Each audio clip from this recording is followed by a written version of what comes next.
ओम नमः शिवाय।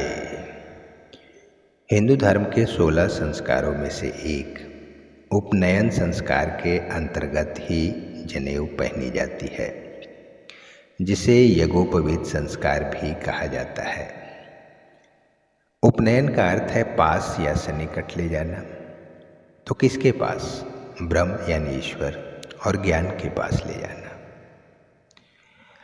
आज हम यह जानने का प्रयास करेंगे कि जनेऊ धारण करने के बाद किन किन नियमों का पालन करना चाहिए और जनेऊ धारण के बाद ही कैसे एक बालक का दूसरा जन्म होता है। जनेऊ को संस्कृत भाषा में यज्ञोपवीत कहा जाता है। यह 3 धागों वाला सूत से बना पवित्र धागा होता है, जिसे व्यक्ति बाएं कंधे के ऊपर तथा दाईं भुजा के नीचे पहनता है। अर्थात इसे गले में इस तरह डाला जाता है कि वह बाएं कंधे के ऊपर रहे। जनेऊ में 3 सूत्र त्रिमूर्ति यानी ब्रह्मा, विष्णु और महेश के प्रतीक हैं। देव ऋण, पितृ ऋण और ऋषि ऋण के प्रतीक हैं। सत्व, रज और तम के प्रतीक हैं। साथ ही ये 3 सूत्र गायत्री मंत्र के तीनों चरणों के भी प्रतीक हैं। जनेऊ के एक एक तार में आपने देखा होगा 3-3 तार होते हैं, अतः कुल तारों की संख्या 9 होती है। इसमें 1 मुख, 2 नासिका, 2 आँख, 2 कान, मल और मूत्र के 2 मिलाकर कुल 9 होते हैं। 9 द्वार होते हैं इनका मतलब है कि हम मुख से अच्छा बोलें और अच्छा खाएं, आँखों से अच्छा देखें, कानों से अच्छा सुनें। जनेऊ में आपने देखा होगा 5 गांठ लगाई जाती है, जो ब्रह्म, धर्म, अर्थ, काम और मोक्ष का प्रतीक है। ये 5 यज्ञों, 5 ज्ञानेंद्रियों और 5 कर्मेंद्रियों के भी प्रतीक हैं। जनेऊ की लंबाई 96 अंगुल होती है, क्योंकि जनेऊ धारण करने वालों को 64 कलाओं और 32 विद्याओं को सीखने का प्रयास करना चाहिए। जनेऊ धारण करते वक्त बगैर सिले वस्त्र पहनकर, हाथ में एक दंड लेकर, कोपिन और पीला दुपट्टा पहनकर विधि विधान से जनेऊ धारण करवाई जाती है।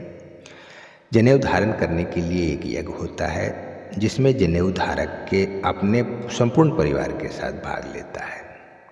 यज्ञ द्वारा संस्कार किए गए जनेऊ को विशेष विधि से ग्रंथित करके बनाया जाता है।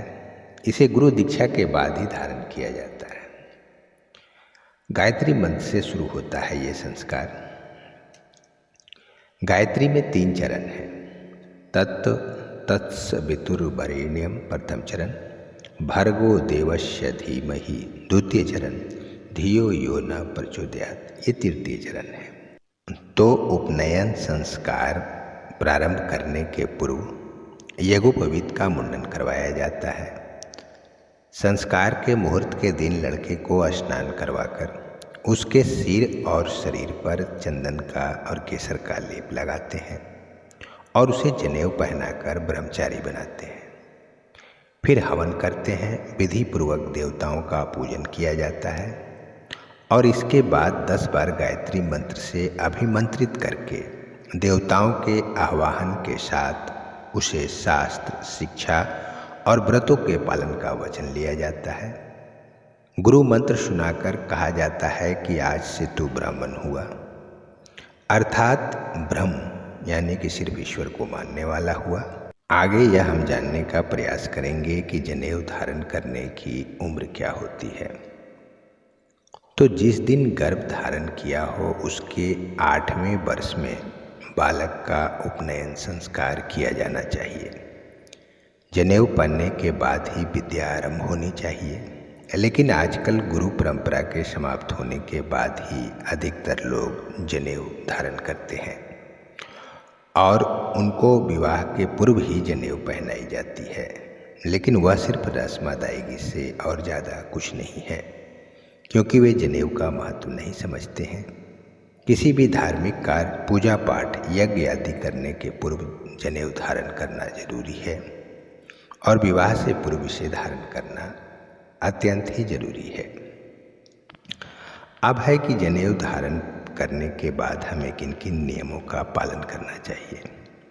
तो मल मूत्र विसर्जन के दौरान जनेऊ को दाहिने कान पे चढ़ा लेना चाहिए और हाथ स्वच्छ करके ही उतारना चाहिए।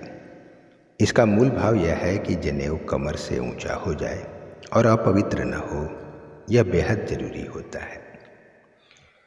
अब हम आगे जानेंगे कि जनेऊ का वैज्ञानिक महत्व क्या है। तो बार बार बुरे स्वप्न आने की स्थिति में भी जनेऊ धारण करने से ऐसे स्वप्न नहीं आते। जनेऊ के हृदय के पास से गुजरने से यह हृदय रोग की संभावना को कम करता है, क्योंकि इससे रक्त संचार सुचारू रूप से संचालित होने लगता है। जनेऊ पहनने वाला व्यक्ति सफाई नियमों में बंधा होता है। यह सफाई उसे दांत, मुंह, पेट, कृमि, जीवाणुओं के रोगों से बचाती है। कान में जनेऊ लपेटने से मनुष्य में सूर्य नाड़ी का जागरण होता है। कान पर जनेऊ लपेटने से पेट संबंधी रोग एवं रक्तचाप की समस्या से भी बचाव होता है। जनेऊ से पवित्रता का एहसास होता है। उम्मीद करते हैं कि यह वीडियो आपको पसंद आया होगा। धर्म, अध्यात्म और जीवन के सत्य को जानने के लिए आप अपने चैनल दिव्यांश दीप को सब्सक्राइब जरूर कीजिए और इसे लाइक और शेयर भी जरूर कीजिए। और ऐसे ही ज्ञानवर्धक वीडियो को सबसे पहले देखने के लिए आप नोटिफिकेशन बेल प्रेस करना ना भूलें। जय श्री कृष्ण।